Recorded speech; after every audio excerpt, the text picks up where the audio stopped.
தேவன் படைத்த ஒவ்வொரு படைப்புகளுக்குள்ளும் அவரது ஞானமும் சத்தத்தையும் தேவன் புதைத்து வைத்திருக்கிறார்.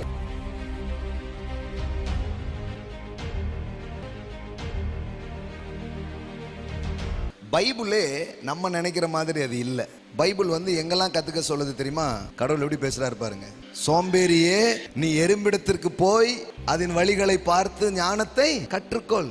ஏன்னா அதுக்கு லீடரே கிடையாது, ஆனா கரெக்டா போகுது. அதுக்கு பிரபுவும் தலைவனும் அதிகாரியும் இல்லாது இருந்தோம். நமக்கு தலைவர் இருக்கிறார், துணைத் தலைவர் இருக்கிறார், எல்லாரும் இருக்கிறாங்க, ஆனா ஒழுங்காக போக மாட்டேங்குது. பூக்களை கவனித்து பாருங்கள். எதை பாருங்க? பூவை பார்ப்பா, அதுல இருந்து நீ கத்துக்கலான்றார்.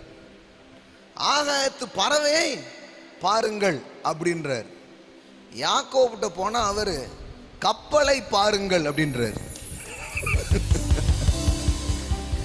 இவர் காக்காவை பாருங்கள்ன்றாரு, அவர் கப்பலை பாருங்கள்ன்றாரு. கடவுளுடைய தன்மை அல்லது கடவுளுடைய வாய்ஸ்ன்றது வெறும் பைபிளுக்குள்ள மட்டும் இல்ல, தேவன் படைத்த ஒவ்வொரு படைப்புகளுக்குள்ளும் அவரது ஞானமும் சத்தத்தையும் தேவன் புதைத்து வைத்திருக்கிறார்.